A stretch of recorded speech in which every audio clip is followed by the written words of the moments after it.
Gente, boa tarde, tá? Meu nome é Lucas Barros, eu sou secretário-geral da PR, a maioria aqui me conhece. E, bom, eu quero primeiro agradecer quem veio, tá? Veio mais gente do que eu pensei, quem ajudou a mobilizar, agradecer publicamente a Juventude Socialista de São Paulo, o Ecotrabalhismo de São Paulo e o PDT Diversidade de São Paulo, que nos ajudaram a mobilizar para esse evento e que apoiam oficialmente a nossa formação aqui, tá? A gente quer há muito tempo trazer o Daniel, a gente quer... Isso tem um motivo muito simples, na verdade. Eu, nos últimos tempos, e ele sabe disso, eu tenho conhecido intimamente o Daniel e o seu trabalho político, ideológico, né? E de produção ideológica, né? Isso é construção política de uma maneira geral. E, olha, entre tanta gente boa que eu conheci nesse partido, em uma jornada muito longa nesse partido que eu tenho, o Daniel é quem eu senti e sinto até hoje a necessidade de tentar ajudar a projetá-lo enquanto um grande intelectual do partido. E pouca gente sabe tanto de trabalhismo, tanto de socialismo enquanto esse cara. Pouca gente escreve sobre trabalhismo como esse cara. Pouca gente estudou trabalhismo como esse cara. Vocês ainda vão ouvir muito o nome dele, então eu tô feliz de trazer ele aqui, tá? E só quem tem, como eu, tenho honrosamente e com muita felicidade a oportunidade de conhecer o trabalho dele de sabe que a doação dele e a dedicação dele ao trabalhismo brasileiro é um negócio de profunda paixão e profunda convicção. Nós, trabalhistas, que escolhemos o PDT e escolhemos o socialismo, e escolhemos o trabalhismo, escolhemos a juventude socialista, escolhemos a ação popular revolucionária e qualquer outro movimento de base do nosso PDT, escolhemos um caminho muito difícil, mesmo dentro da esquerda, um caminho muito difícil. Mas vocês podem ter certeza que o que essa luta tem de difícil, esse cara tem de convicção e de paixão ideológica. Por último, e para passar a palavra para ele, eu gostaria de dedicar essa aula à brilhante economista e professora Maria da Conceição Tavares, que descansou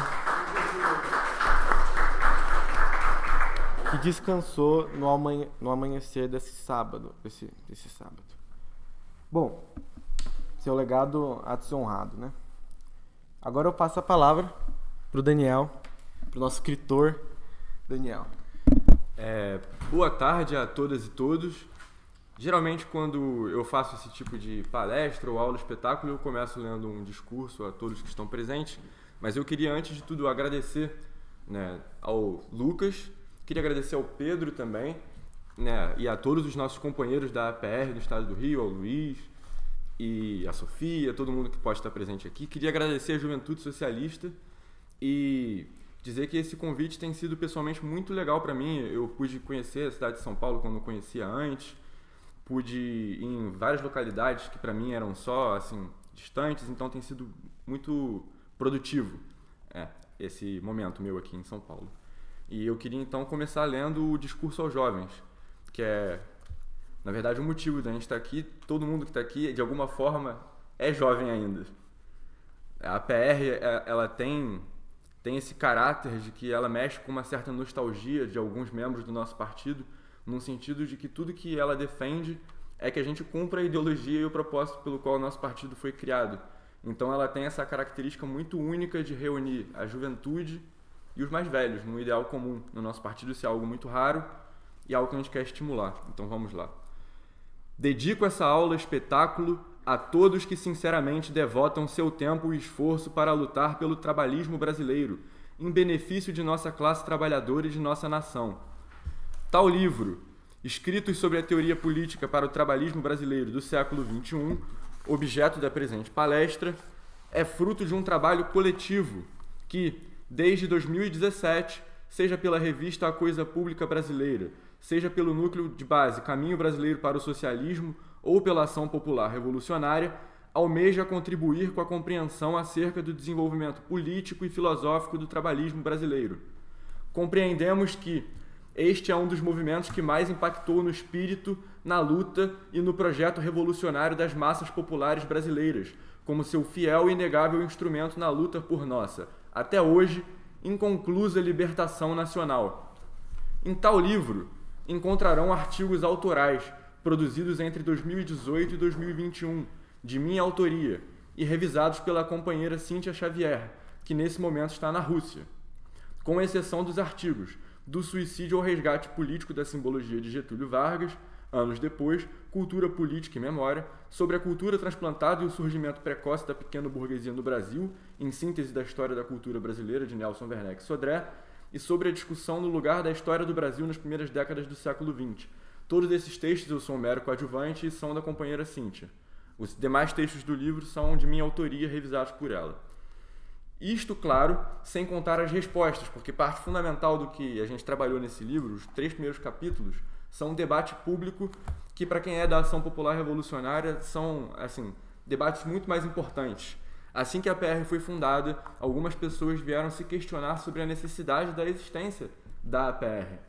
E naquele momento eu não fazia parte da PR ainda.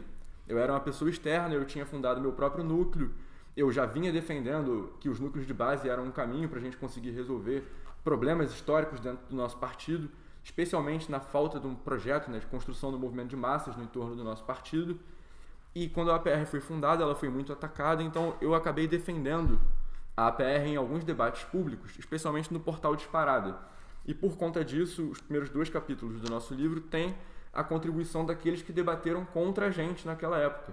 Porque a gente entende que, na verdade, o movimento trabalhista ele só vai ser pujante, ele só vai ser realmente produtivo a partir dessa contraposição de ideias dentro do movimento, para a gente, numa síntese, conseguir ter uma teoria para o trabalhismo brasileiro do século XXI, que é o que a gente defende nesse livro. Então, até mesmo os nossos detratores têm seu espaço no livro, têm seu pensamento respeitado democraticamente ali na íntegra. Eu queria, então, destacar algo que é um ponto de vista central que a gente defende desde a fundação da APR, mas também dessa campanha de crescimento dos núcleos de base, que é o seguinte: ao nos depararmos com a historiografia oficial, podemos ter a impressão de que a história do que de fato ocorreu, em todos os seus pormenores, ali está representada, como mera sucessão de fatos. Muito embora aparente, por demais conveniente seria para qualquer força dominante se assim o fosse. A historiografia oficial, em geral, é feita pelas classes dominantes, para tentar impedir cada fato ou ocorrência que levem a questionamentos, opiniões e sentimentos contrários ao poder religioso, político e econômico destas, sobretudo quando esse questionamento virá do ponto de vista dos invisíveis, os mais espoliados da classe dominada. Para que isso não ocorra, esse velho instrumento, a historiografia oficial, é utilizada para responder com um contragolpe fatal, que com certeira precisão almeja destruir as bases dos movimentos e questionamentos revolucionários, suprimindo a sua história de existência e, com isso, enterrando-lhes o exemplo de espírito heróico. Muito usual por todo o globo, esse método trata-se de uma ferramenta de controle social em massa, empregado pelas classes dominantes que, se utilizando de um enfoque histórico pré-fixado, solidificam as narrativas que os sustentam, semeiam lembranças escolhidas a dedo e colhem os sentimentos e reações que delas já esperavam, deformando propositalmente nossa percepção e profundidade histórica dos eventos, nos fazendo esquecer o potencial de transformação e revolução do que fazemos em tempo presente, enquanto vivemos, neste mesmo presente, vários passados que não se encerraram. Como nos diz Walter Benjamin, marxista alemão, em sua primeira tese sobre a história, para prosperar em um duelo contra as forças que operam esse sistema histórico corrompido como um aparato de domínio ideológico de massas e de expoliação, o materialista histórico deve tomar a seu serviço tanto a teologia quanto a própria ideologia da história nacional. O que demonstra que, mais do que uma crítica ao legado do iluminismo, Benjamin desejava ir além deste, como nós mesmos. Meus irmãos e irmãs, a gente vive no nosso país uma dialética da lembrança e do esquecimento operado pela classe dominante, e isso é algo muito claro, é um instrumento muito presente.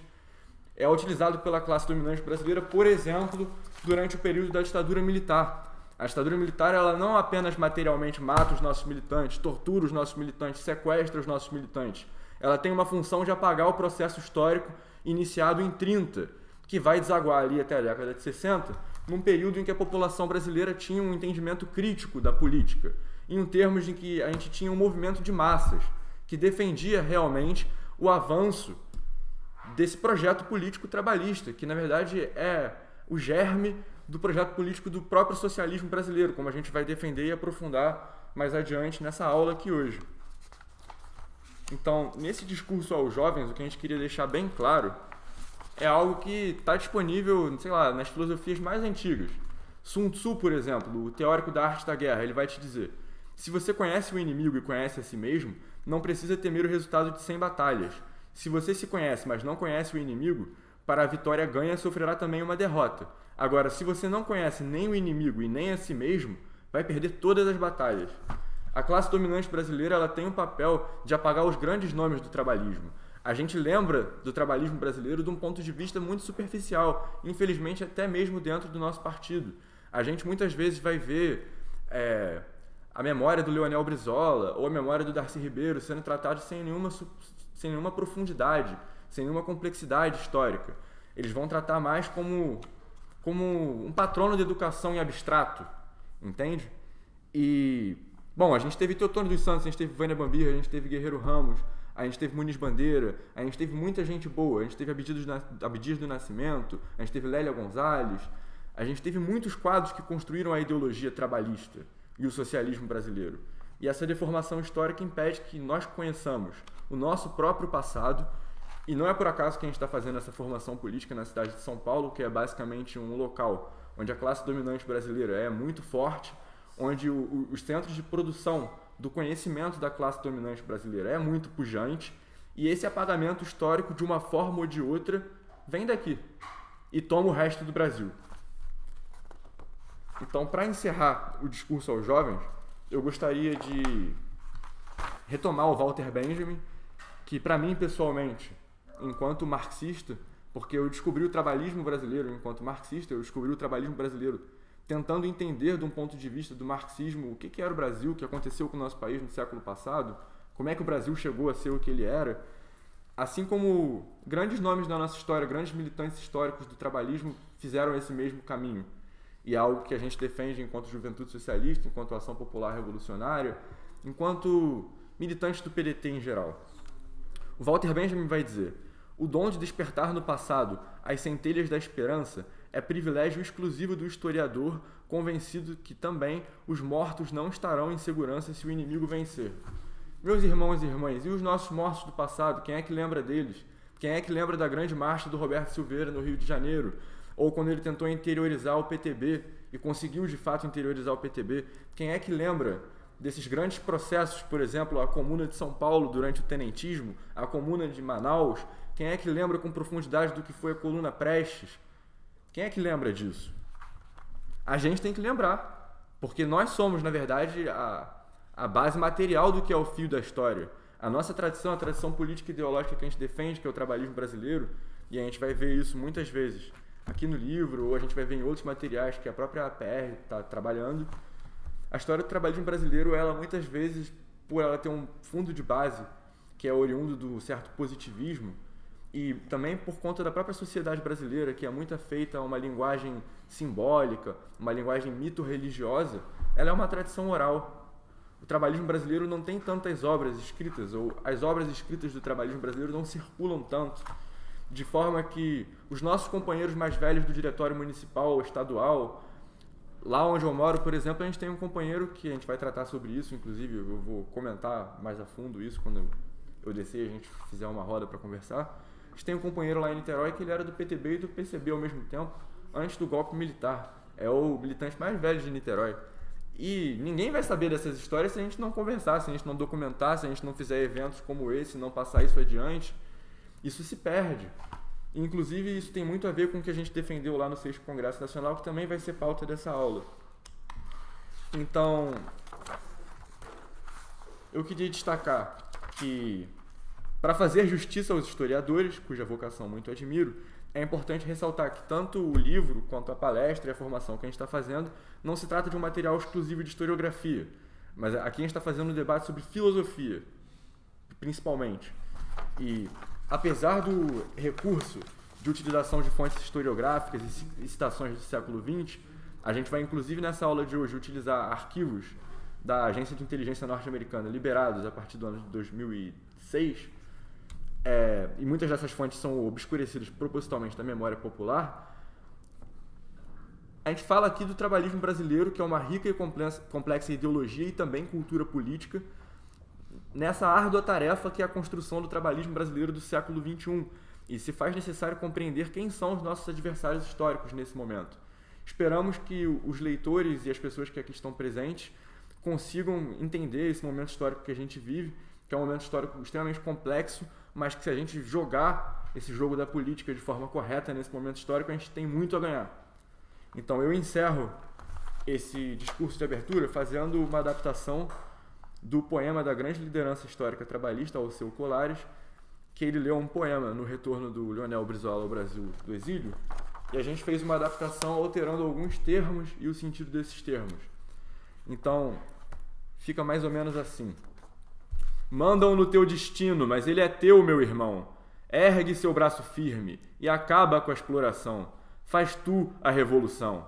A história é sua única arma. Vamos reinventar nossa nação. Escravismo, feudalismo, imperialismo, capitalismo, tudo em vão. Vem milênio e vai milênio. Tu continuas na escravidão. Faz tu a revolução. A tua história é sua única arma. Vamos reinventar nossa nação. Construíste com teu trabalho toda a riqueza dessa nação. Tem por justiça e por direito que buscar o seu quinhão. Faz tu a revolução. O trabalhismo é sua única arma. Vamos reinventar a nossa nação. Eu declaro esse discurso de introdução, então, encerrado.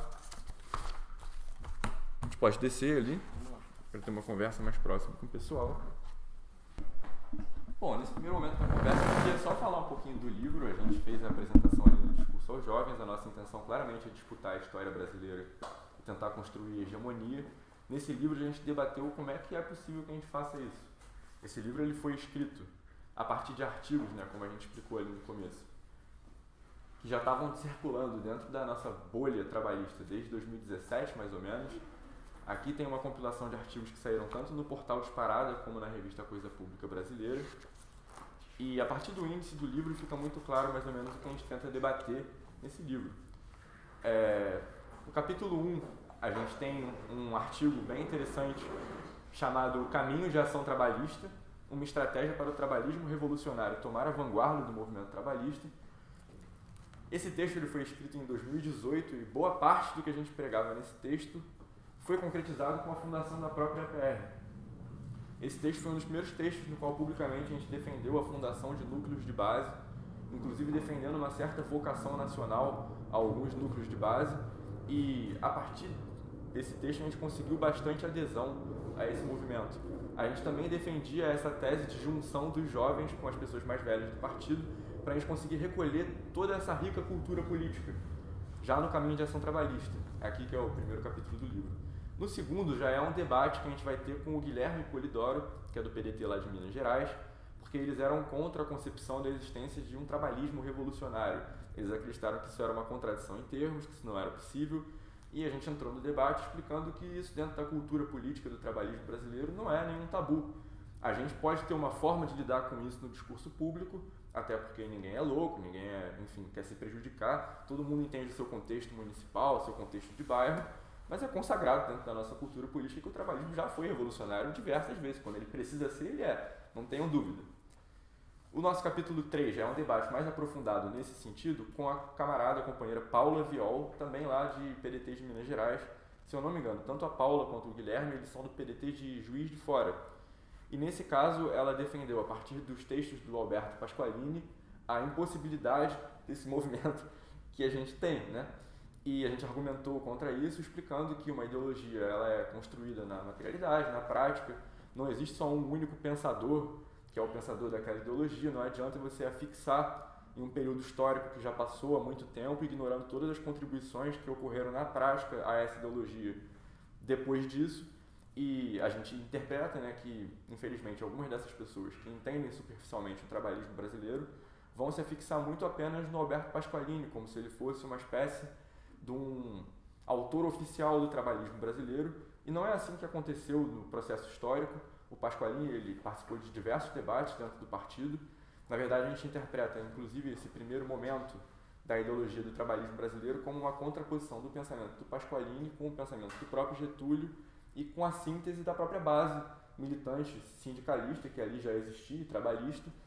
E o Getúlio, por exemplo, tinha uma opinião sobre democracia, ele defendia em vários discursos oficiais dele, inclusive, se eu não me engano, no discurso de Porto Alegre, em 47, e no discurso em São Paulo também, ele vai defender a democracia socialista e o socialismo brasileiro, e o Pasqualini tinha uma visão que era um pouco contraposta, ele vai criticar excessos, né, do período do Estado Novo. 1946 em Porto Alegre.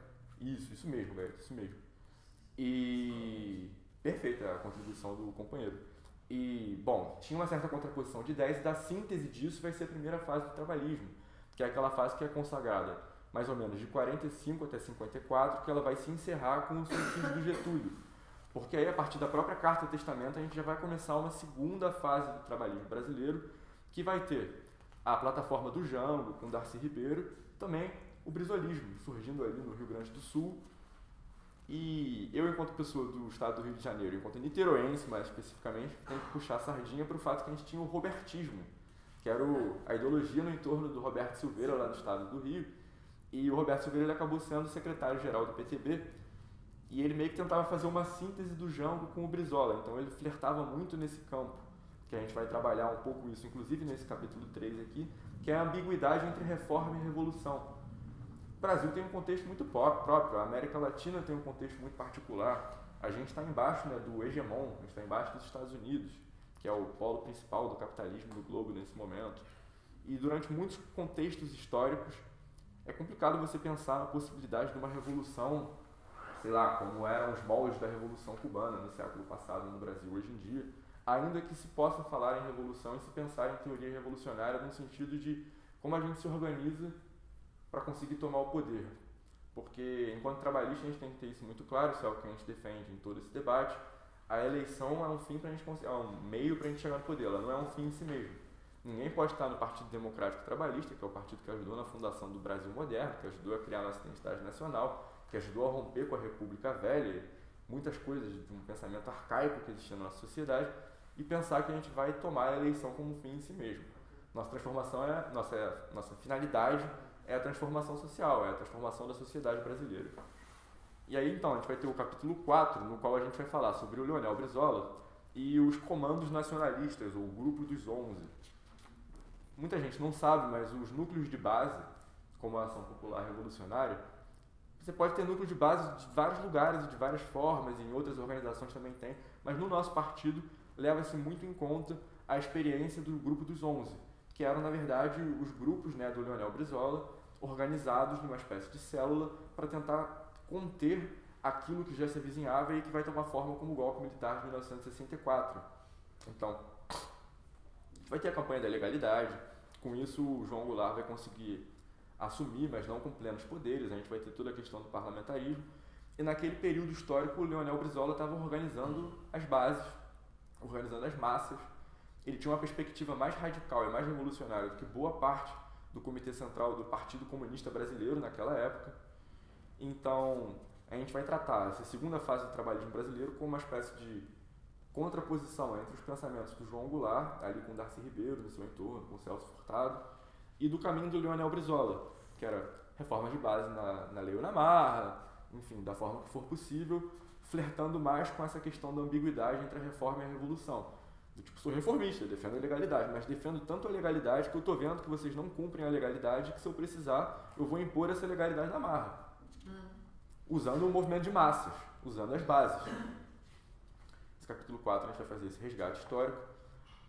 E a gente vai ter um capítulo 5 no qual a gente vai analisar um pouco sobre o legado do brizolismo lá no estado do Rio de Janeiro, a partir de como é que está a tragédia na educação no estado do Rio.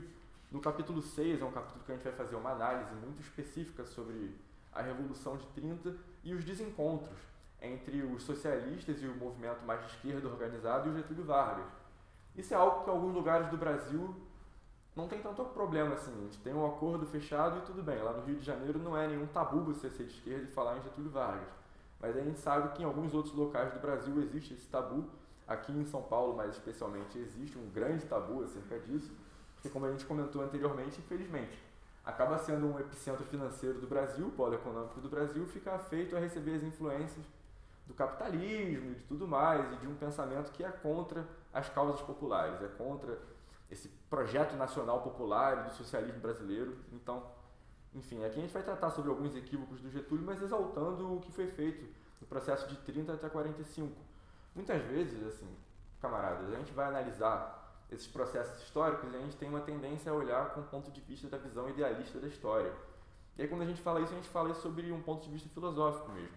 A visão idealista da história ela é marcada por ser uma visão, assim, fulanizada, no mau sentido, de cima para baixo, foca nas grandes personalidades, foca, por exemplo, a biografia do Getúlio, como o Getúlio era a única pessoa central naquele período e tudo de ruim que aconteceu surgiu por causa de uma escolha pessoal, ou de um vício pessoal ou moral da pessoa dele.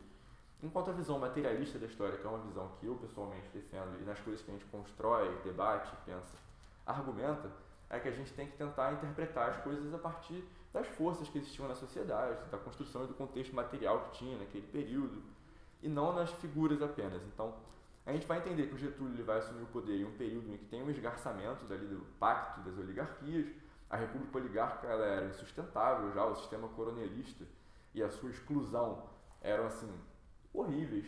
Às vezes hoje a gente não se dá conta disso, do que era uma sociedade onde a maioria das pessoas não votavam, não existia democracia. O Muniz Bandeira vai argumentar que a primeira eleição democrática da história do Brasil mesmo aconteceu em 34. E ela não foi uma eleição direta não, ela foi uma eleição indireta, mas a maior parte das pessoas participaram do processo constituinte para que fosse possível eleger a galera lá e tudo mais. Antes disso o voto de cabresto imperava, mulheres não tinham direito eleitoral, enfim, era uma barbaridade. Algo que, infelizmente, após a redemocratização, a gente começa a perceber de uma forma dissimulada e escondida. A gente volta a ter um retorno de certo fisiologismo político muito forte e uma espécie de um retorno à república oligárquica, agora modelada de uma forma um pouco diferente. A gente está aí às vésperas da eleição municipal, obviamente todo mundo vai trabalhar firme para eleger, seja o prefeito, o candidato nosso, seja vereador e tudo mais. Inclusive, vamos defender o companheiro, a candidatura. Obrigado. Mas a gente tem que ter em mente que a nossa sociedade continua funcionando de um ponto de vista muito coronelista, mesmo no Sudeste a gente não tem essa impressão. Como é que é um vereador, como é que se elege um vereador hoje em dia? O vereador, ele realmente exerce o papel que na ideia deveria exercer um vereador, ou o vereador ele faz muitos acordos com lideranças comunitárias, em troca de favores, um negócio meio personalista, que parece um coronel, mas a gente não fala muito sobre isso. Aqui em São Paulo tem uma região chamada Tatolândia, só pra você ter uma ideia. Eu sou de Niterói e assim, o PDT governa lá tem 30 anos. Não se enganem, não é como se fosse a melhor coisa do mundo. A gente consegue ter um grau de democracia grande no sentido em que lá a gente tem um orçamento participativo. Lá tem mecanismos de democracia direta que funcionam mais, mas o meu estado, Rio de Janeiro, o governador compra o voto de todo mundo. É um negócio absurdo, e ele faz isso a partir de uma política dos vereadores, que são os novos coronéis. Então, enfim, jogando ideias assim mais pro alto, esse capítulo que a gente vai tratar sobre o Getúlio Vargas, a gente vai tratar sobre coisas que são muito atuais ainda, a gente não rompeu com esse pensamento da sociedade brasileira. O capítulo 7 é um capítulo que ele foi feito basicamente inteiramente pela nossa companheira Cíntia Xavier, que está fazendo intercâmbio na Rússia nesse momento, inclusive é uma camarada nossa da APR, da Juventude Socialista e do PDT, que é a única correspondente de jornalista na Rússia brasileira nesse momento.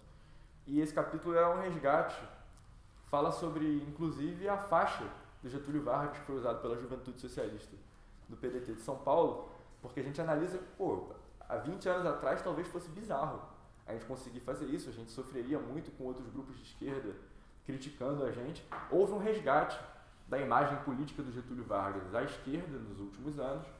Todo mundo que faz parte do movimento de base do nosso partido tem alguma coisa a ver com isso, de certa forma.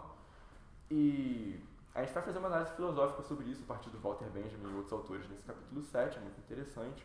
O capítulo 8 é o último capítulo, de fato, do livro, e para mim é o mais importante. E tem um pouco a ver com a própria construção da EPR. Esse capítulo se chama Reflexões sobre como se organizar um movimento de massa. Eu estava conversando isso com o Luizão. Meus irmãos e irmãs, a gente não faz teoria política pensando em ficar conversando sobre o sexo dos anjos. A gente não é que nem teólogo, né, da Igreja Católica medieval, que a gente fica debatendo as coisas para, dentro de uma lógica metafísica, elas se encaixarem dentro da própria lógica de como a gente articula o nosso pensamento. Não é isso que a gente faz. A gente pensa, a gente reflete a partir de uma realidade, mas porque a gente quer influir nessa realidade.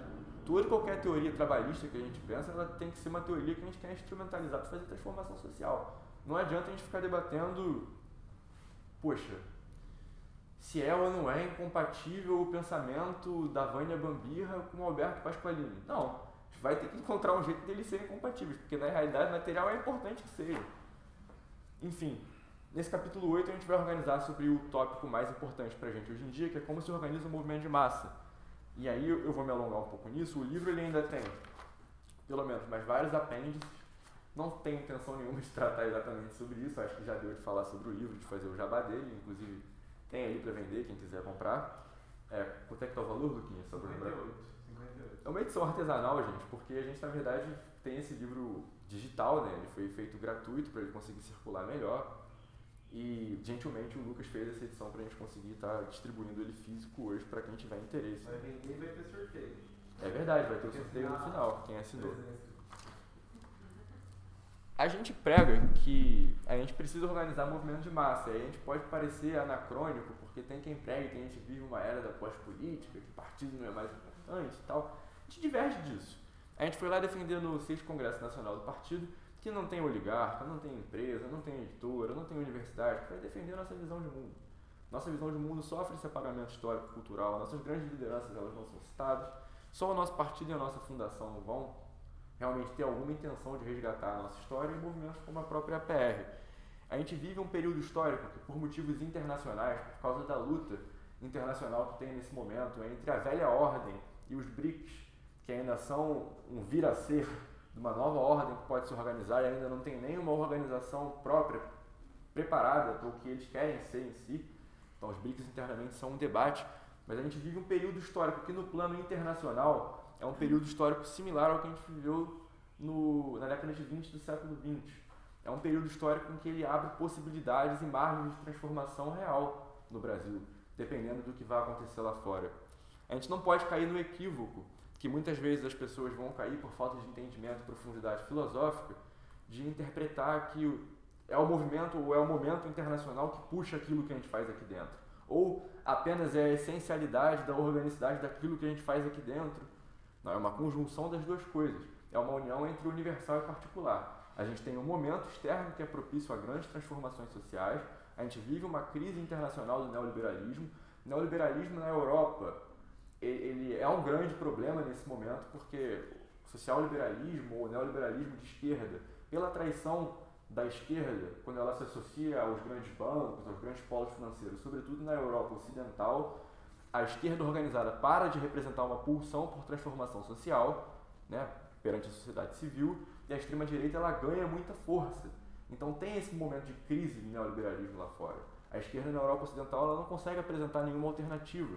E nesse momento no globo a gente tem a China demonstrando, assim, ano após ano, um modelo econômico que é sólido, é estável. Embora não seja um modelo social que seja compatível com o que a gente pensa para o nosso socialismo e tudo mais, a gente tem alguns exemplos no plano internacional de coisas que dão certo quanto a essa crise do neoliberalismo. E a gente tem também um exemplo que, infelizmente, o neoliberalismo progressista, essa adesão da esquerda ao neoliberalismo, facilita discursos absurdos de extrema-direita.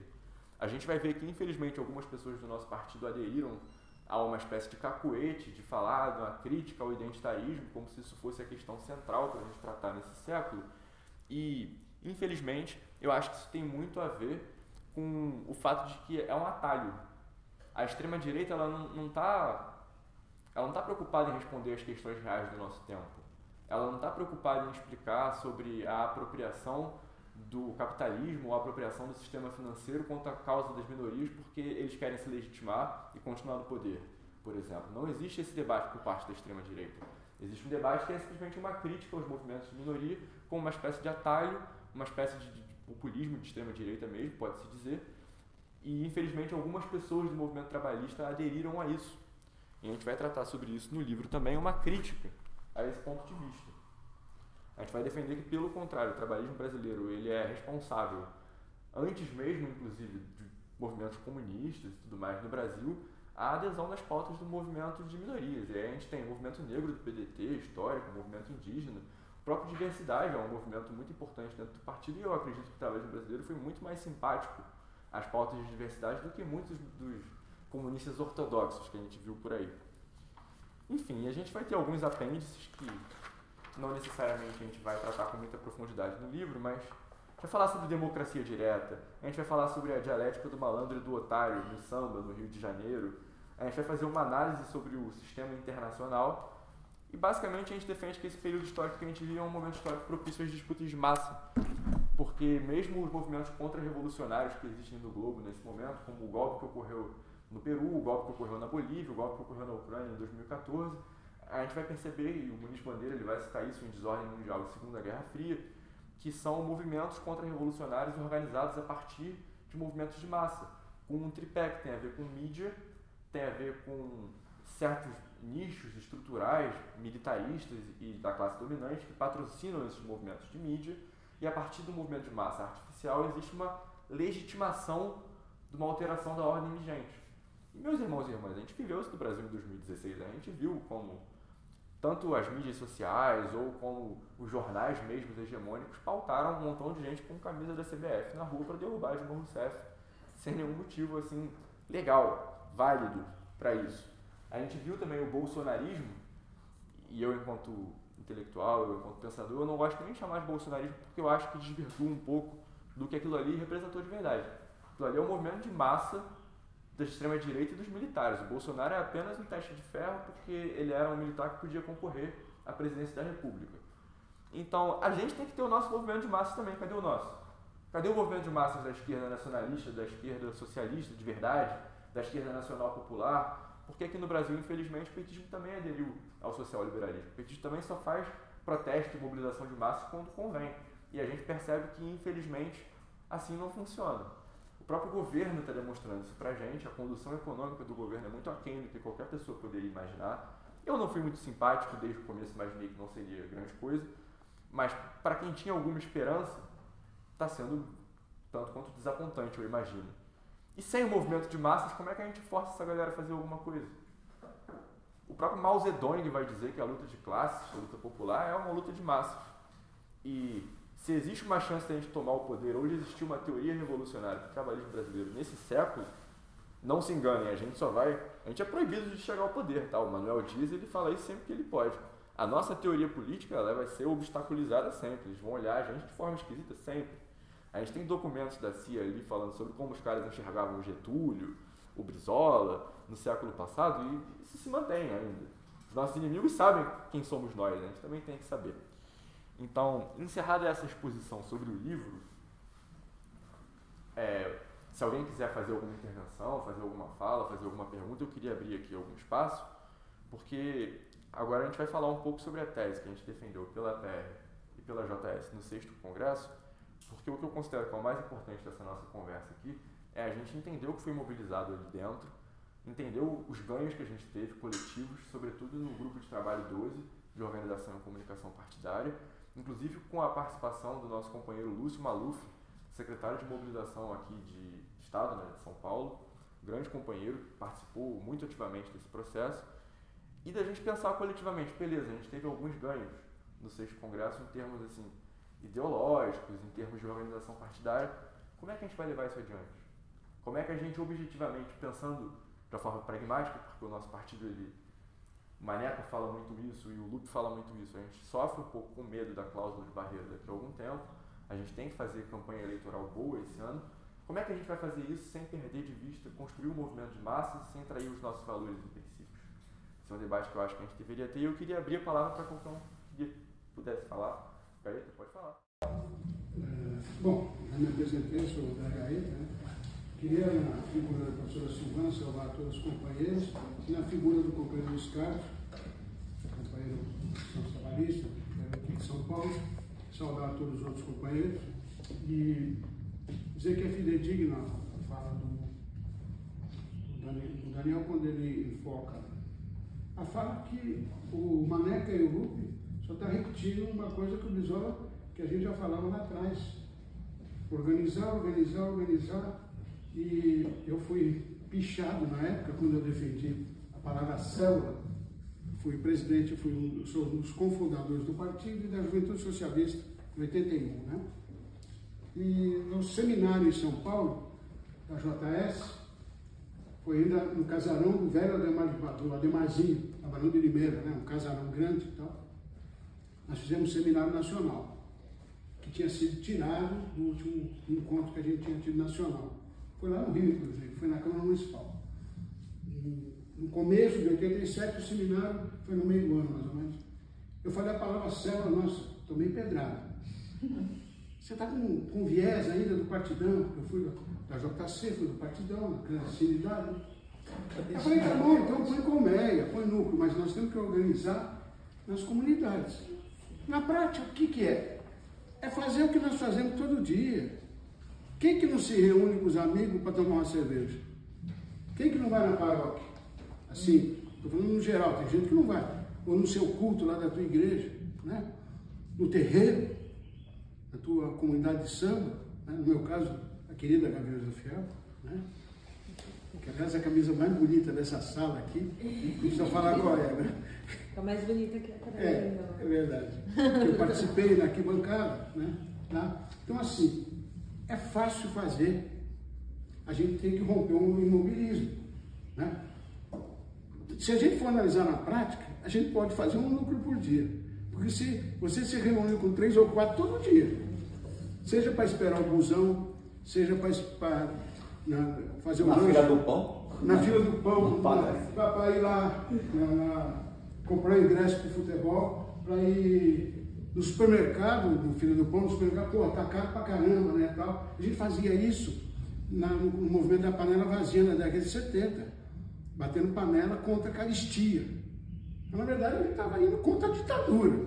A gente usava isso. A Gaviões falava, eu quero anistia para os presos políticos. Ele falava, eu quero anistia já. Que era para pagar as mensalidades atrasadas no Corinthians, mas era mentira. A gente ia para a arquibancada querendo anistia política.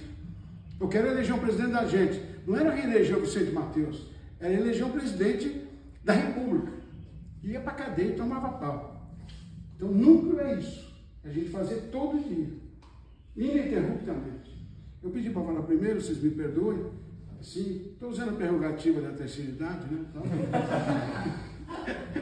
e o resto tudo é jovem, né? Então, assim, por quê? Porque eu estou na pré-campanha, né? Para vereador.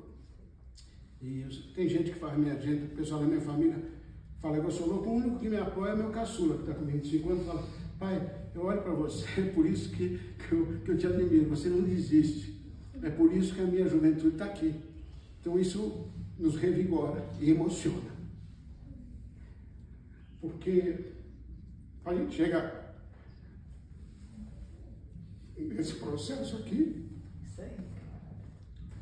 foi muito sangue, suor e lágrimas, Daniel. As pessoas, ele falou, eu estava lá no fundo, tentando jogar meu celular, e você falou uma coisa interessantíssima. As pessoas falam muito do Brizola, do Darcy, do Getúlio, do Jânio, mas não vai fundo. A mídia não vai falar. Eles são nossos inimigos. Entre nós, da esquerda, a gente não vai fundo. Os porquês. É redundância mesmo. Você fala trabalhismo revolucionário. Olha, o trabalhismo surge para fazer o contraponto. Do mesmo jeito que surgiu o capital, na era industrial, surge o trabalhismo brasileiro, que é um caminho, né? O socialismo, como eles vão falar. Então é redundância falar em revolucionário, trabalhismo revolucionário. O trabalhismo por si só é revolucionário, né? Então eu faço minhas suas palavras, né? E a gente se emociona porque eu fico feliz pra cacete.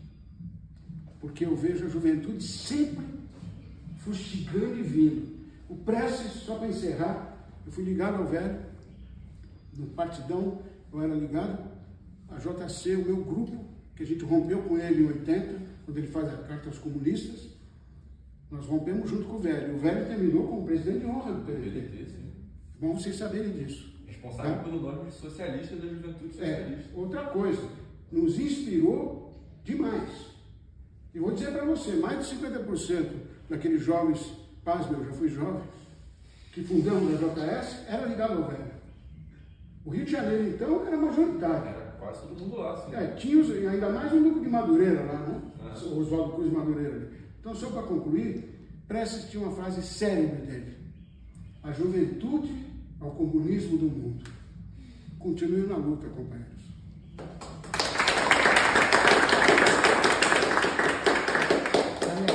Só queria aproveitar o momento, me apresentar. Meu nome é Ronan, sou diretor de escola, funcionário público, também sou pré-candidato a vereador, sou superintendente federal. Adoraria continuar mais, a gente tem um evento lá com bolos lá. Eu também vou pra lá. Tá indo pra lá? Tô. Lá Eu no não falei, desculpa. A emoção. Lá no Expo Barra Funda, então a gente está indo para lá, né? Quero, cadê o Lucas? Né? Parabenizar vocês aí pela organização do evento e dizer que estamos juntos, corremos juntos, trabalho com adolescente todo dia, sempre estou fomentando a juventude, sou bastante ligado à questão do Grêmio Estudantil, movimento estudantil, então isso até é meu fazer de trabalho todo dia, sempre estou ligado a os meninos aí 15, 16, 17, 8 anos. Eu sou professora. Antônio José Leite, diretoria Norte 2. É municipal? Não, estadual. Ah, então. Eu trabalho nas duas redes. Onde fica a escola? Diretoria Norte 2. Norte 2. Casa Verde? Não, é Cachoeirinha. Cachoeirinha. E a outra escola fica no Jardim Antártica, que é a diretoria freguesia do Brasilândia. Então, estou lá perto lá do Horto Florestal. Então, assim, queria parabenizar vocês aí pela organização, né? Foi um prazer estar aqui. Infelizmente, tem que correr para lá, que tem compromisso lá com o nosso candidato a prefeito. Quiçá você fosse meu diretor. Será? Quiçá. Um dia, quem sabe? Gente, obrigado. Ótima tarde, Diego. Bom evento lá no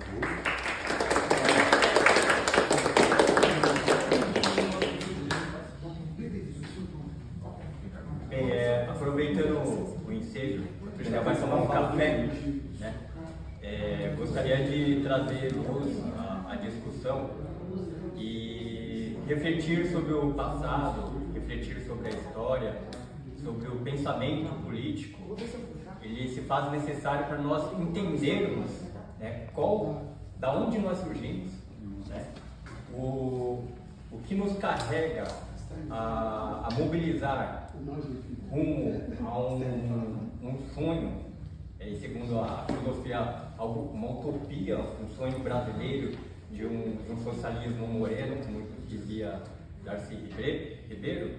Nós olharmos para o passado para poder agir no presente, influenciar o futuro. E o interessante do pensamento, do embate das ideias, que ele é algo volátil, né? Ele é algo que ele se adapta de acordo com o seu tempo. E nós, vocês que estão aqui, né, a APR, para o trabalhismo brasileiro, é fundamental a nossa existência. Para fazer esse resgate do trabalhismo de 1930, o trabalhismo que influenciou e que trouxe à luz da Constituição os direitos garantidos para os trabalhadores que hoje estão ameaçados por uma burguesia que ocupa o parlamento, né, e que pouco a pouco vem tirando os direitos da classe trabalhadora, construída com muito sangue, com morte, né, com tortura.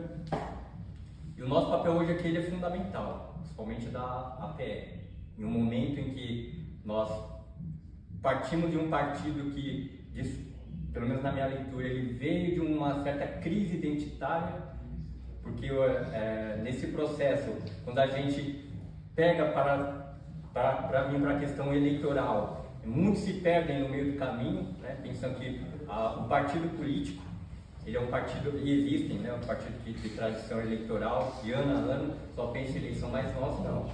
Nós temos história, nós temos um caminho a ser trilhado no futuro, que não é somente pelo viés eleitoral, mas é por uma ruptura com a ordem vigente que aí está, que está levando o planeta a um colapso global.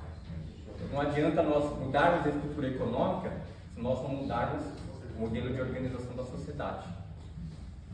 E talvez o Adriano vai se aprofundar ainda mais na tese que o 6º Congresso do PDT trouxe. Foram vários GTs interessantes, mas o momento que nós temos é um vácuo histórico, né, dentro de pessoas que estão no PDT, mas não conhecem esse trabalhismo como um caminho de um processo de ruptura com a ordem para o socialismo, a moda brasileira, né, de acordo com as nossas culturas, as nossas raízes. E o momento nosso é justamente esse. Como que nós, a APR, nós vamos influenciar justamente para que essa discussão só não fique no academicismo, só na ideologia, mas como nós saímos daqui para os nossos estados, para os nossos locais de trabalho, para organizar os comitês, né? Seja dentro do movimento estudantil, seja dentro do movimento ambiental, dentro do movimento de moradia, no chão de fábrica. É aí que começa o processo, a gota revolucionária, né? E mais, como que a gente traz esse companheiro para um debate mais qualificado? Porque nós, enquanto revolucionários, compreendendo como se organiza o modelo econômico e onde nós queremos chegar, nós radicalizarmos a discussão. Saber que lá no bairro não chega o asfalto por um motivo maior, não é só porque isso é uma política pública.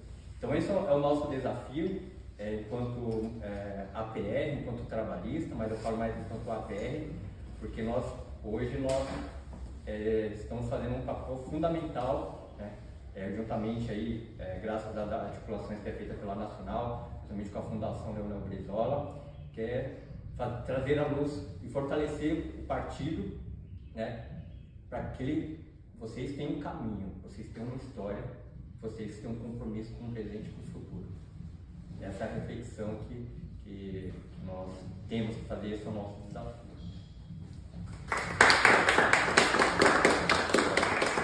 Mais algum companheiro quer dar alguma palavra sobre o que a gente debateu até aqui? Que aí depois eu vou entrar, vocês no congresso, falar um pouquinho de socialismo brasileiro profundamente. Eu tenho uma dúvida, Pois mas não. talvez possa parecer um pouco idiota, mas é porque eu andei pesquisando e eu tive muita dificuldade de achar. Gostaria de saber se algum de vocês poderiam me responder, enfim.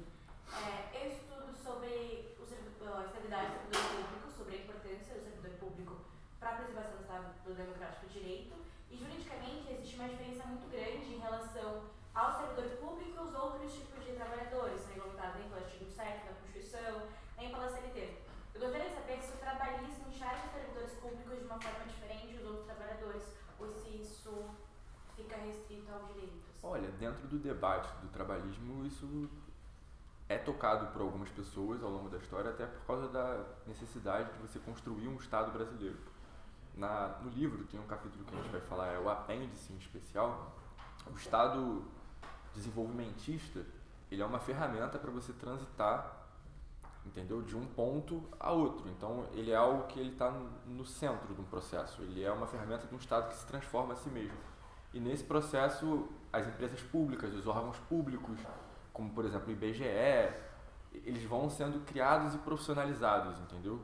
Então tem sim uma certa ênfase em defender o serviço público como algo muito mais importante, porque era o foco naquele período histórico, entende? Então era necessário que o servidor público tivesse, entre aspas, alguns privilégios, porque aí nesse sentido a ideia deles era que o funcionário público é o funcionário mais importante, entendeu? Para a construção desse Estado, que na verdade vai ser o indutor da economia, vai ser o indutor do projeto educacional, vai ser o indutor de tudo. Então primeiro constrói-se esse Estado e depois faz-se o resto. Era mais ou menos esse pensamento do pessoal mais antigo. Depois vão ter algum debate sobre isso, porque a corrente sindical obviamente vai ter várias críticas quanto a isso, porque existe uma necessidade de um alargamento de direitos. Mas isso a gente pode indicar alguns materiais de leitura, sim, melhor depois. Obrigada. Alguém tem mais alguma questão? Acho que seria interessante falar sobre a questão da dialética da memória e do esquecimento, que existe uma organização por parte das forças reacionárias nesse país, até mesmo por outros setores da esquerda, de tentar apagar nossa história ou de deturpá-la na medida do possível. Pô, tem um esforço pela facilitização do Getúlio Vargas, a figura do que é o Getúlio. Então, a gente chegou a um nível onde tem fascistas reivindicando o Getúlio Vargas. Tipo, como assim? Falta de compreensão. Exatamente, uma falta de compreensão. Muitos falam sobre o próprio governo Jango mesmo. Se associam um Jango do Getúlio Vargas, que eu pautei isso quando eu estava falando sobre um livro do Django para a página da JS, ou mesmo tipo do Brizola, como se o Brizola fosse algo completamente associado com o que é o Getúlio Vargas, o que são nossas raízes. Acho que é muito importante a gente tentar resgatar, na medida do possível, as nossas raízes. O problema é que essas raízes, nossa base, é muito apagada. Ao ponto em que, por exemplo, Getúlio Vargas se inspirou em Saint-Simon. Getúlio Vargas reconhecia Saint-Simon como a grande figura intelectual que o inspirou. Tenta procurar um livro do Saint-Simon traduzido em português, sabe? Não tem. Eu fui procurar PDF, procurar livro na estante virtual. Você consegue encontrar no máximo comentaristas falando Sim. sobre ele, que são as pessoas que talvez tenham tido acesso a algumas fontes e tal. Ou, sei lá, você vai encontrar o Plekanov falando sobre o pensamento do Saint-Simon em geral. Sim. Você não vai encontrar a obra em si. Ou mesmo tem, a partir da década de 80, principalmente 90, quando toma a hegemonia da esquerda, uma nova esquerda que não pauta a nossa linguagem mito-simbólica. Porque eu vejo o trabalhismo, acima de tudo, como isso, como uma linguagem mito-simbólica, falando do nosso povo tendo que encontrar uma expressão de resistência. Eu sempre comparo a figura do Getúlio Vargas à figura de Simão Bolívar. Eu não acho isso à toa. Eu tive contato com o trabalhismo a partir do meu estudo sobre a Venezuela, e na Venezuela existe essa reivindicação do símbolo do que é o Simão Bolívar. Simão Bolívar, o libertador, que enfrentou o imperialismo, as forças reacionárias, enfim. E que hoje no trabalhismo, eu vejo no trabalhismo uma figura análoga ao que é o bolivarianismo. Eu deixo bem claro que é o bolivarianismo, que é essa força que depois evoluiu, que se tornou uma expressão socialista, da mesma forma que o trabalhismo se tornou uma expressão socialista. Então você tem Getúlio Vargas ainda que falava um pouco de socialismo, na época do Simão Bolívar você tem o Abreu e Lima, que foi um dos principais generais, inclusive ele era brasileiro, do Simão Bolívar, que ele tem um livro, O Socialismo, que eu estou tentando trazer para a futura editora da PR junto com o camarada Breno Frossadi, que a gente está adaptando do português de 1853 para o português atual. Vai ficar ótimo. Depois eu te mando o que eu fiz até agora. Estou tentando pegar um capítulo por dia, em mais ou menos 2, 3 meses eu acabo, enfim. Eu vejo de tudo isso, de apagar e deturpar a nossa história como algo gravíssimo, porque a nossa história é diretamente a linguagem mito-simbólica do nosso povo em busca de uma expressão de resistência contra o imperialismo, contra as forças reacionárias, que hoje tentam cada vez mais transformar a nossa política numa... Como que eu digo? É algo que não traz mudanças concretas para a classe trabalhadora. Você agora tem o governo Lula 3. Eu admito que tinha algumas expectativas sobre o governo Lula 3. Rever o arcabouço fiscal, a questão da autonomia do Banco Central, rever a PPI, só disso já estava ótimo. E voltar à mesma política fiscal da FHC. Não reclamaria de nada. Mas aí você tem agora um governo que não reverteu nada, até aprofundou algumas contradições da situação brasileira. Sim. Sem privatização de presídios. De praia. Como é que tanca? De praia. Então, exatamente como que tanca. Aí, por outro lado, você pega essa galera marxista-leninista radical, que eu admiro bastante. Tem muitos amigos no PCB, tem muitos amigos na UP, enfim. Mas eles não conseguem pautar o debate concreto dentro da nossa sociedade. Ou eles importam tudo, então é aquela coisa tipo, eu sei o secretário, sei lá qual, do Roxa na Albânia, mas pergunta alguma coisa sobre o Brasil, não sabe. Não conhece. Não conhece nada. E também não consegue fazer um debate concreto dentro dos problemas concretos da sociedade. Por exemplo, eu critico muito o Ciro Gomes, a questão do cirismo, enfim, mas eu acho que o cirismo tem uma contribuição muito grande dentro da esquerda, que é a seguinte: ele critica o PT, mas ele não critica de uma maneira em abstrato, como por exemplo eu vejo muito o PSOL fazer. Ele trazia uma crítica concreta dentro dos problemas concretos e propunha soluções concretas. Essa é uma coisa que eu vejo que faz muita falta no movimento socialista brasileiro. Belíssima fala, companheiro. Você sabe que eu concordo com você em absolutamente tudo que você falou. E, assim, quanto pensador, eu utilizo o materialismo histórico dialético quanto meu método de análise da realidade social e tudo mais. Mas o trabalhismo, ele é mais do que um método de análise filosófica. Ele é uma visão de mundo e uma cultura política. O trabalhismo brasileiro, ele é, na verdade, essa ferramenta simbólica, simbológica. Ele também é essa linguagem que a gente tem que usar para entrar em contato com os nossos irmãos brasileiros. O trabalhismo brasileiro, ele alterou tanto a história do Brasil e tanto a nossa identidade nacional, porque foi a partir do Getúlio Vargas e de uma própria construção do que estava sendo o começo do trabalhismo brasileiro, que a gente teve a tal da campanha da nacionalização, que ajudou a construir profundamente a nossa identidade nacional, Porque o trabalhismo, ele tá ali profundo, entendeu? É um negócio que eu brinco com o pessoal lá de Niterói. Se você fizer aula pública, em qualquer praça, com jovens da escola pública, o trabalhismo brasileiro, ele é indesviável de você explicar quem é aquela pessoa que está ali na praça, quem é aquela pessoa na estátua que está sendo referenciada, quem é a pessoa da rua. Muitas vezes, ou por bem ou por mal. Porque ou a pessoa referenciada ali fez alguma maldade com a gente, ou é um dos nossos. Podem ter certeza, é um ou outro. A gente meio que divide a história do Brasil no nosso entorno. Você estava falando sobre essa questão do simbolismo. Eu não ia ler essa parte da aula porque, enfim, a gente está tratando sobre um outro tema, mas eu tenho aqui uma parte sobre isso e eu queria ler só para você, é bem curtinho. No caso da morte de figuras políticas, os funerais costumam se tornar um momento de consagração de suas vidas. Trata-se da ocasião em que o morto, o corpo, a alma torna-se imortal, como imortais tornam-se alguns de seus feitos, selecionados e ressignificados pela memória, poderosa força que permite que este saia da vida para entrar na história. Isso é uma análise da Ângela de Castro Gomes, que é uma das maiores historiadoras que existe no Brasil. Ela é responsável pelo livro A Origem do Trabalhismo, mas ela também tem outros livros no qual ela analisa isso, né?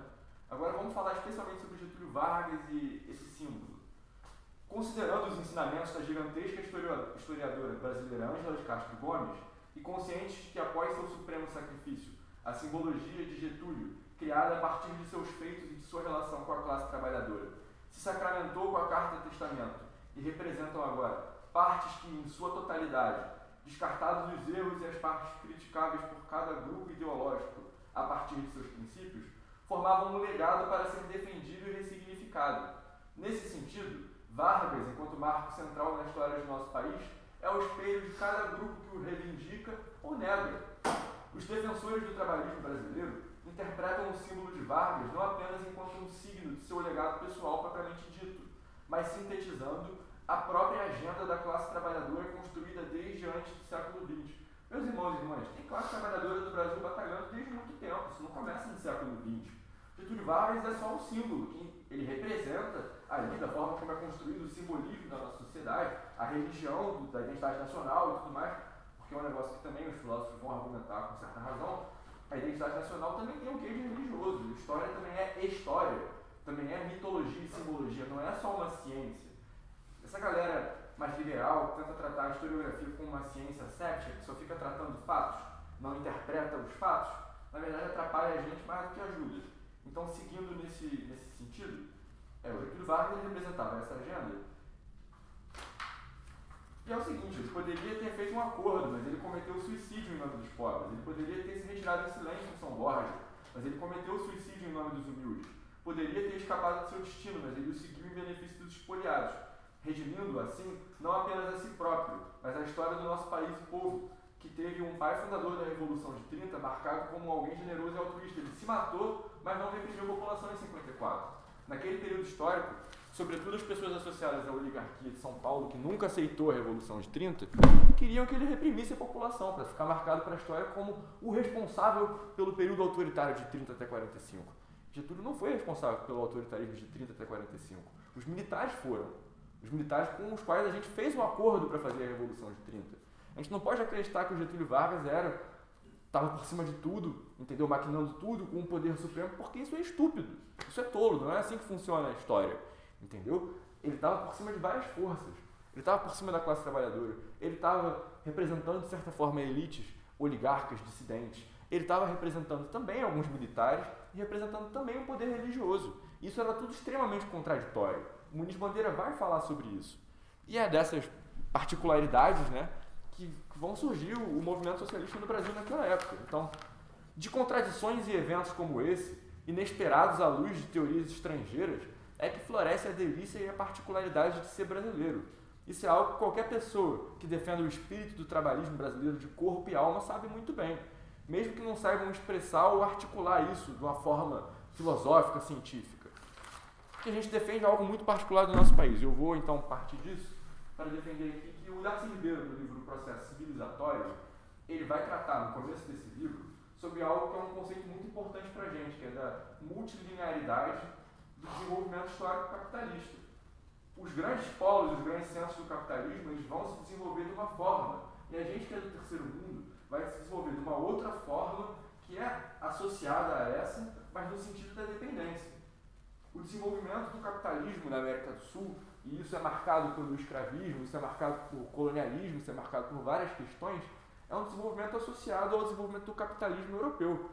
Para a Europa ter bonança, para a Europa ter revolução industrial, para a Europa ter melhoria das condições dos níveis de vida, fizeram um absurdo com os nossos territórios, países do terceiro mundo, especialmente o Brasil. A gente que é brasileiro, a gente não pode ignorar isso.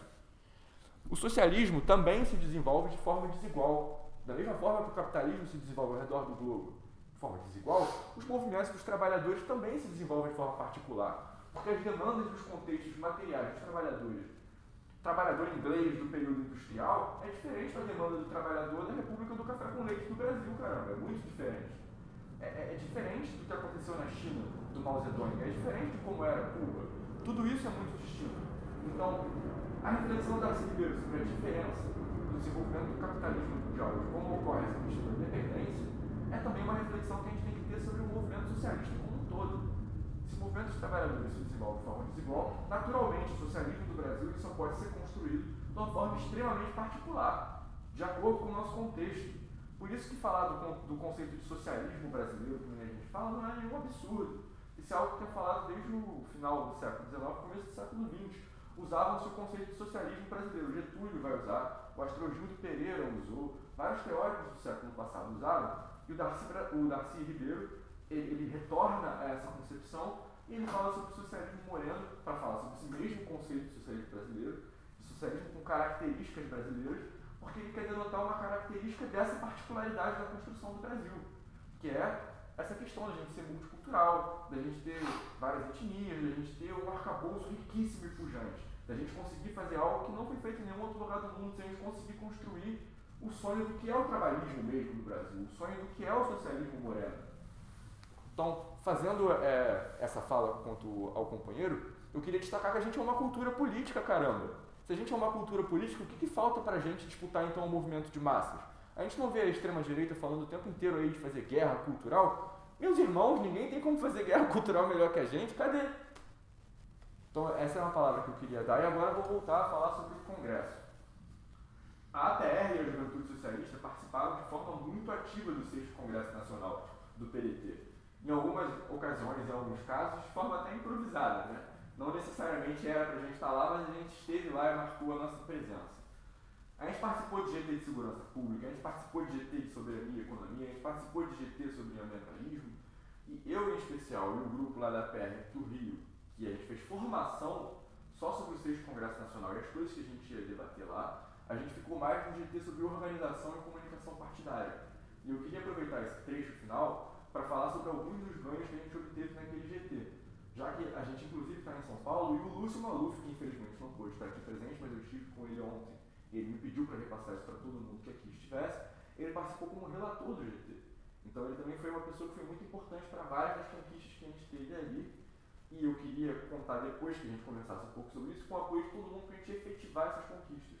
Porque não basta a gente ter aprovado um montão de coisa legal ali se a gente não for cutucar quem tem o poder, quem tem a caneta, para a gente conseguir fazer isso virar prática.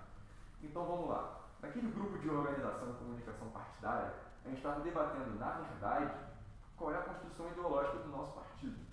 A gente debateu ali o retorno do socialismo ao estatuto, que havia sido retirado em 2022, que era inclusive um absurdo. A gente não teve uma grita pública muito grande sobre isso, porque a gente não queria prejudicar o partido.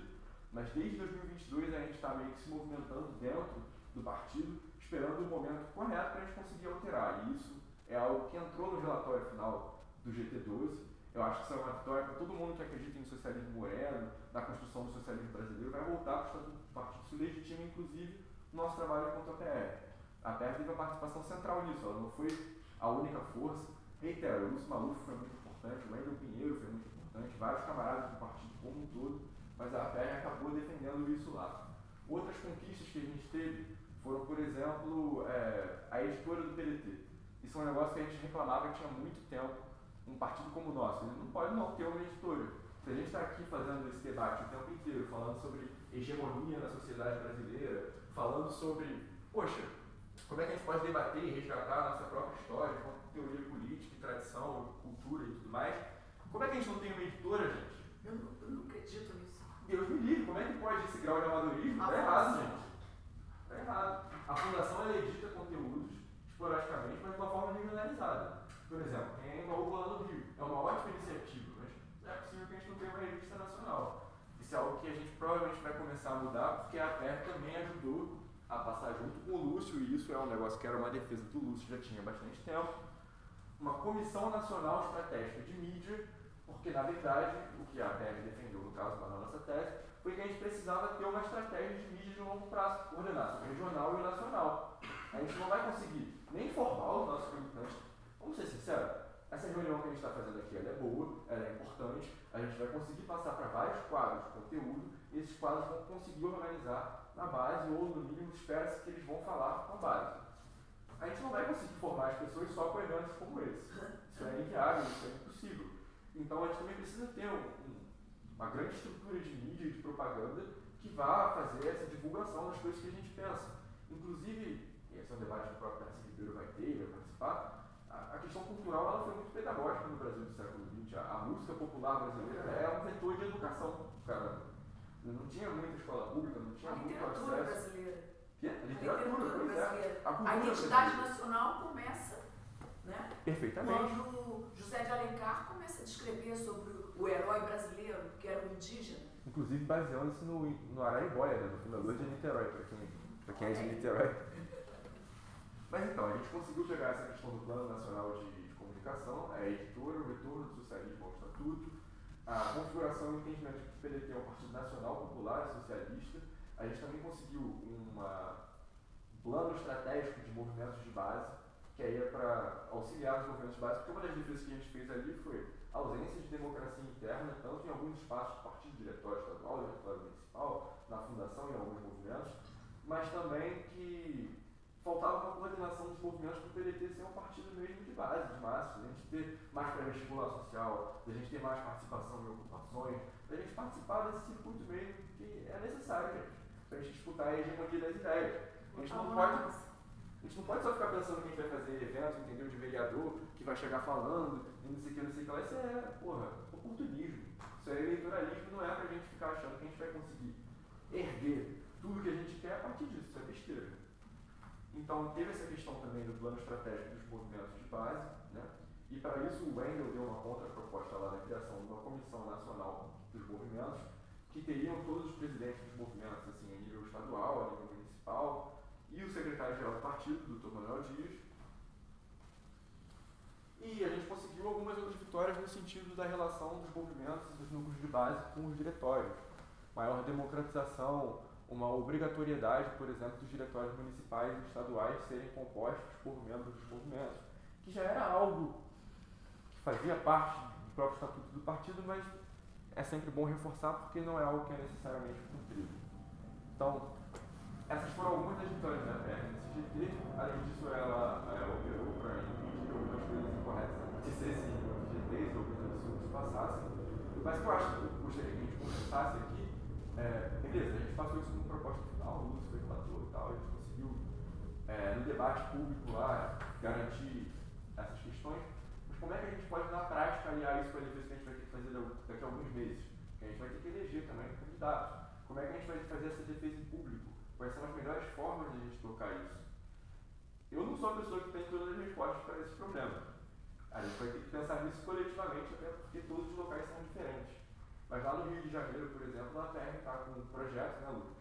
Que a gente tem um projeto social de xadrez, que é baseado já num projeto que é anterior, que veio da época em que eu auxiliei a construção de políticas públicas para educação em tempo integral na Prefeitura de Niterói, e a gente tem um projeto social de xadrez em comunidades, e a gente tenta expandir. Quando a gente fala em fazer núcleo de base, pelo amor de Deus, não é para a gente pensar em ser um pequeno burguês, o cara que vai ficar chegando nos locais e ficar falando, não, eu quero te ensinar a história do Brasil, ninguém vai querer ouvir, não é assim que funciona. A gente tem que atrair as pessoas com coisas mais concretas da vida mesmo, cotidiana, lembrando sempre que o ser humano é um animal social, não é isso? Ele gosta de se reunir, gosta de estar em grupo, gosta de estar em coletivos. Em primeiro lugar, a gente vai suprir essas necessidades. Em segundo lugar, a gente vai ensinar as pessoas. Primeiro, a gente tem que aprender com elas. Que até um negócio que o Mao Zedong fala, né? Primeiro tem que aprender com o povo antes de querer ensinar para o povo. Senão a gente fica com aquela perspectiva meio jesuítica, que eu acho que é um negócio incorreto, de cima para baixo. Tipo, vou te ensinar, vou te esclarecer. Não é assim que tem que ser. E ninguém respeita quem faz assim também. Se chegar para fazer isso, ninguém vai te escutar. Então a gente queria defender basicamente que a gente tem que construir tudo isso que a gente passou ali no diálogo do 6º Congresso Nacional do Partido na prática.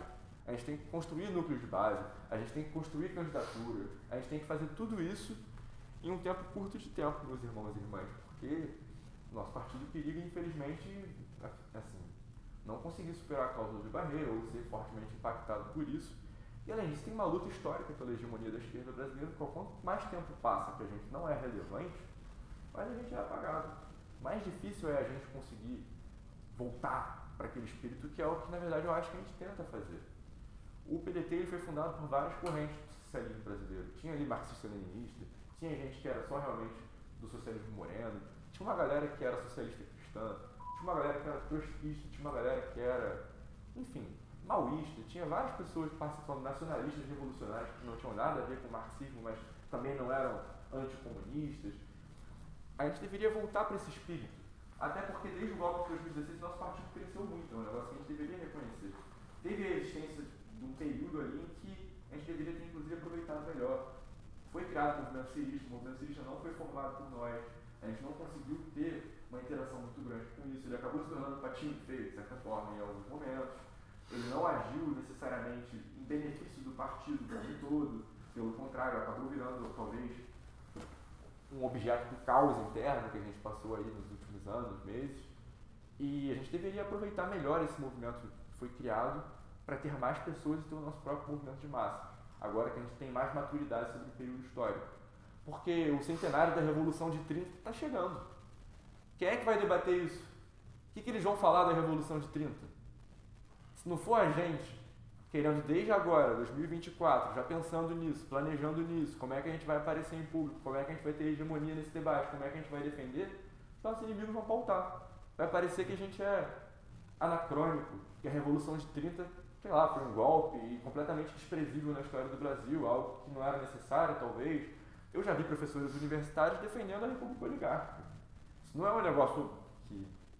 Pode acontecer isso, gente, no centenário da Revolução de 30. O que esses jornais vão falar? Vão falar bem da Revolução de 30? Duvido muito. Então, assim, dessa exposição, dessa aula de espetáculo que a gente executou aqui, eu queria que todo mundo aqui saísse com esse ânimo, com esse empenho renovado em construir o trabalhismo como caminho brasileiro para o socialismo a partir das bases, organicamente. Tanto na APR, tanto no Diversidade, tanto na Juventude Socialista, mas, sobretudo, entre nós, porque tem um acordo tácito entre as pessoas que fazem parte da base desse partido. A gente sabe quem é e quem não é. A gente sabe quem só está ali porque é eleitoreiro, porque é oportunista. A gente sabe quem é burocrata. A gente que é da base tem que se unir, senão esse partido vai morrer, ele não pode morrer. Eu acredito que não tem como libertar o Brasil sem a memória que esse partido representa. Seria uma perda horrível do movimento dos trabalhadores. E eu encerro, então, essa aula de espetáculo dessa forma. Pode falar. Eu queria fazer um... Vem pra cá pra frente, Lisão. Vem cá. Não pode vir.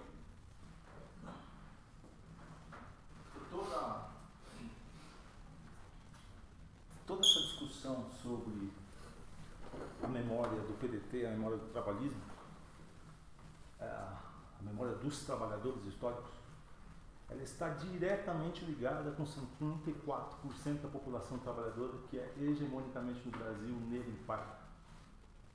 Neste exato momento, nós estamos aqui na cidade de São Paulo e em todo o Brasil discutindo a construção do Brasil enquanto nação baseado na destruição da memória negro-indígena da população brasileira.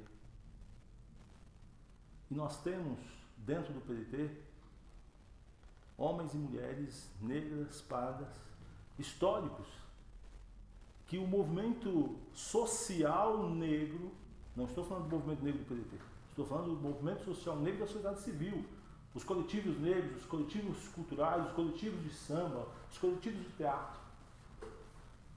Eles, todos os dias em reuniões, eu lembro, eles lembram, as pessoas lembram de Carlos Caó, que foi deputado do PDT e enfrentou muitas coisas para conseguir criar algumas leis. A Lélia Gonzalez, Quem mais? Quero que vocês lembrem, quero que saia da boca de vocês. Guerreiro Ramos, Abdias do Nascimento. Alfa Colares. Perfeito, Colares. Perfeito. E outros tantos. E eu estou pontuando isso porque muitas vezes nos é rasamente falado, propagado rasamente, como bem você pontuou, os históricos, Brizola, Pasqualini e alguns outros, mas se esquece que nada disso aconteceu por brotar na cabeça deles. Ninguém faz política e ninguém faz uma nação sozinho. Ninguém acorda com dor de barriga de manhã e tem uma grande ideia, vou criar um Brasil. Não, é coletivamente. O que nós estamos fazendo aqui é coletivamente. As propostas são coletivamente e elas passam pela lembrança, insistentemente, de quem estava antes de nós. Para chegar aqui, muitos suaram sangue. Suor e sangue de muitos. E infelizmente, eu estava falando mais cedo para ele, quando a gente chega no partido político, é a mesma coisa quando a gente chega no movimento estudantil, a gente tem a ilusão de que não há que aqui é como se fosse uma igreja e que não há uma disputa. Que todo mundo aqui, nossa, todo mundo aqui tem o mesmo pensamento, todo mundo é igual, nos é vendido todo o partido é assim. E nós, PDT, não somos diferentes. Aqui há uma disputa de poder o tempo inteiro. E é reflexo da disputa de poder lá fora. O partido, o PDT, o socialismo, o trabalhismo, ele não está aqui dentro dessas quatro paredes. E a gente só vai conseguir, de fato, ser um partido de massa, com muitas pessoas, muitos vereadores, muitos deputados eleitos, e fazendo política de verdade, política pública de verdade, quando a gente se lembrar e ir para a rua e trazer o partido de fora para dentro, de baixo para cima, e falar numa tal de uma horizontalidade, numa circularidade. Quando antes da reunião começar, eu até falei com ele, né? Vamos fazer isso aqui, essa circularidade, para a gente conseguir se olhar, para a gente entender que às vezes uma ideia que está aqui, a gente às vezes tem vergonha. Aquele tem um cargo grande, aquele fala melhor, aquele tem um diploma maior que o meu, talvez ninguém vai me ouvir. Mas aqui é o lugar de ser ouvido. Se a gente não entender que aqui a gente pode colocar para fora, externar o que a gente está sentindo, não vai ser lá fora. Porque muito menos lá fora. Porque lá fora está todo mundo querendo falar o seguinte: trabalhismo? Não, trabalhismo aqui não entra. Esquerda aqui não entra. Então aqui a gente tem que ser capaz e corajosos de colocar para fora. E não se esquecer disso, que 54% da população é negra, parda, indígena. Esse é o primeiro partido que elegeu uma pessoa indígena. Quem foi? Isso aí.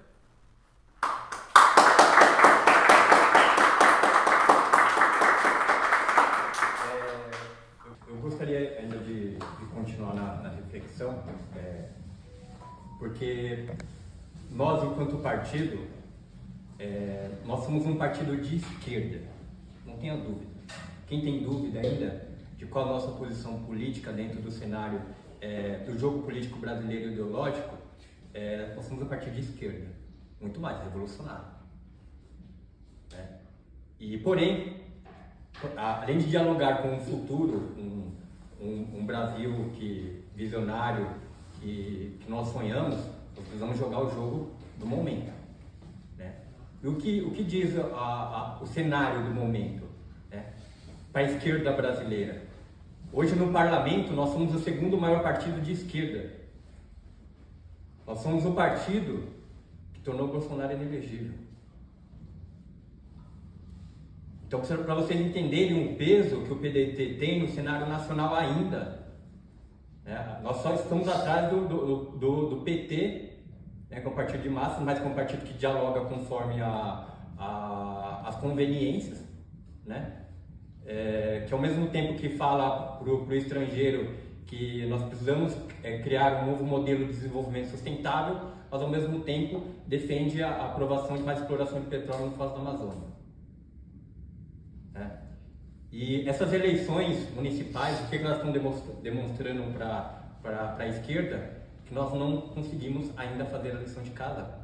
Nós estamos indo para esse processo eleitoral, em diversos cenários no Brasil, a direita está na frente. Nós elegemos um presidente, só que nós esquecemos de dar governabilidade. Nós não conseguimos aprovar nada no parlamento.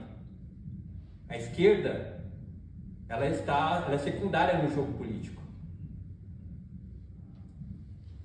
Por quê? Falta um movimento de massa, né, que sustente um projeto político de país, né, que consiga realmente, e aí nós temos um problema que é maior, que é um problema da ordem do capital, esse negócio chamado capitalismo, que a gente não consegue, a gente não sabe qual que é o seu ponto fraco, ele tem diversos tentáculos, né? E ao mesmo tempo, hoje você tem um trabalhador que não consegue nem se enxergar como trabalhador. Exatamente. Seu eixo. Que está mais à direita do que a pessoa que tem um certo grau de poder econômico, mas que tem o privilégio da educação. Ela é fundamental nesse processo de ruptura, da alienação, né? Hoje nós temos a estratégia das mídias sociais, que fazem esse trabalho de distração. Nós temos a mercadoria, o consumismo, que traz a alienação do trabalhador, que ele não se enxerga enquanto pessoa, mas como um consumidor. Eu quero consumir. E o consumo desenfreado está levando a gente a uma derrocada da humanidade. O capitalismo está levando à destruição do planeta. Esgotamento. Né? Esgotamento. Nós não temos mais futuro. O futuro já está comprometido. E esse é o nosso desafio enquanto esquerda, né? Enquanto PDT, enquanto segundo maior partido de esquerda do Brasil. É como que a gente vai manter esse partido de pé. Não só de pé, mas como nós vamos colocar esse partido num eixo de ruptura com a ordem que a gente está. E as eleições, quer queira, quer não, ela não é um fim, ela é uma tática. O nosso fim é muito maior, mas a gente precisa estar no jogo, né? Para a gente ver o tamanho do desafio que nós temos pela frente, e somente cada um de nós aqui, lideranças, né? Seja essa juventude, como dizia Leonel Brizola, né? Tomem o futuro do país em suas mãos, que estão dentro do movimento estudantil.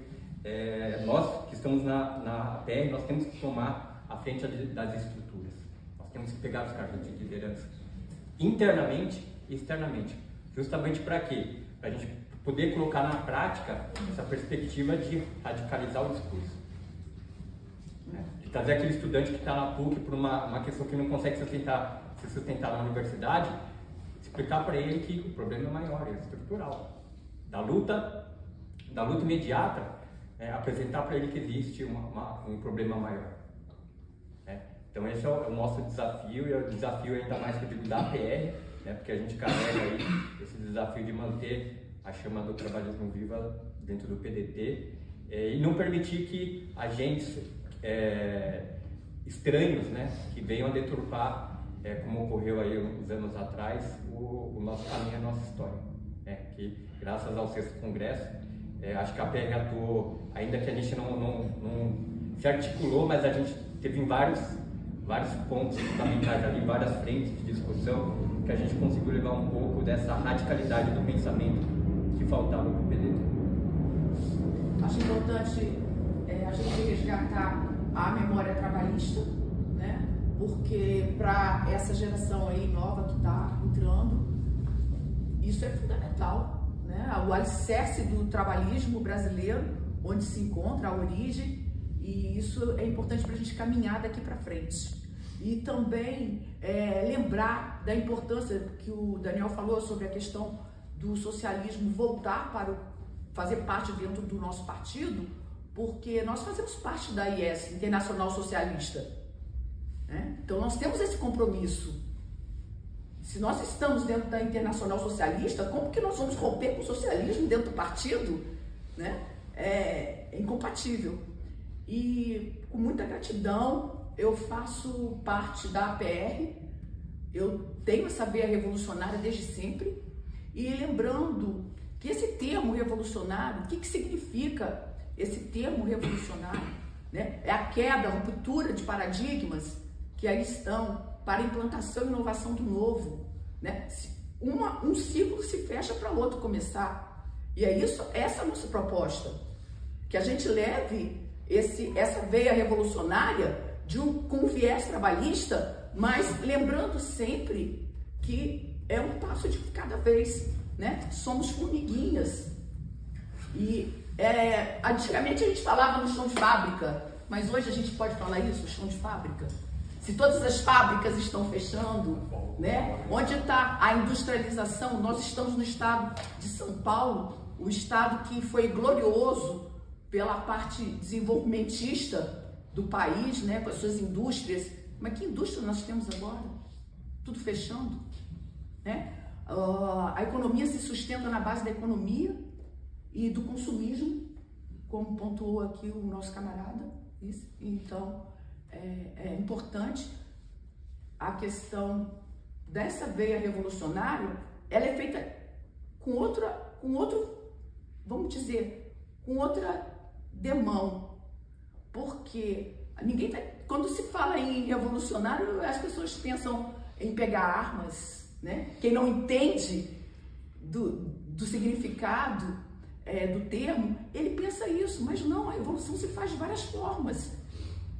Conforme a gente colocou aqui, conforme o Gaeta falou sobre a questão dos núcleos de base, né? Então, se eu estou na fila do pão, ali eu vou fazer o meu discurso.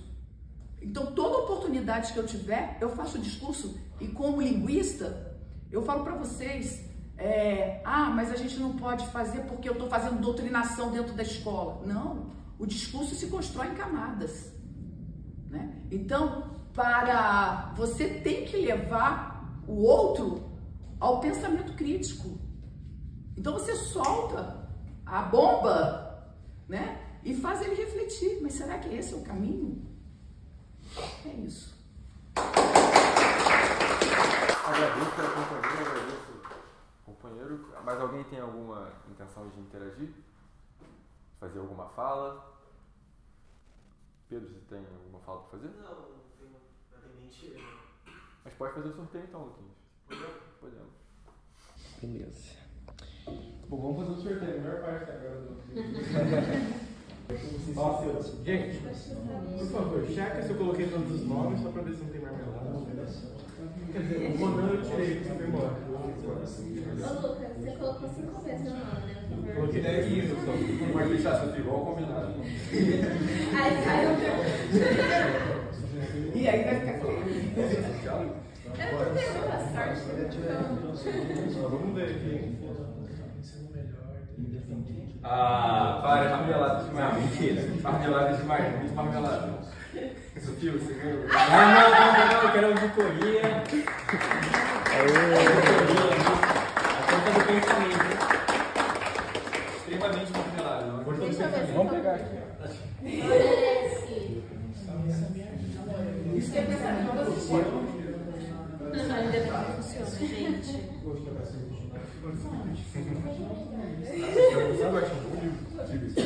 Simpatizantes, mas quem não for, né, filiação fora, né, e agradeço a todos, né, ao nosso companheiro Daniel, que se predispôs a fazer esse trabalho fundamental para a história do nosso partido, para o resgate do trabalhismo brasileiro, né, e só salientar para nós em São Paulo o desafio que nós temos, né, para construir aqui no estado e principalmente para os companheiros aqui da capital também, né, essa célula da PR forte, né, e poder proporcionar muito mais eventos como esses, né, para a nossa militância, para os nossos candidatos e poder realmente influenciar na história desse partido, né, como a construção de um partido revolucionário.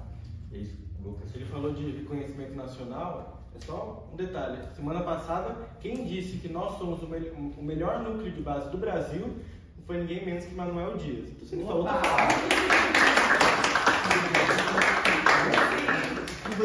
Faz uma fotozinha, né? Pessoal, vamos tirar uma foto aqui na frente, todo mundo, que veio no evento, bonitinho. Vamos lá.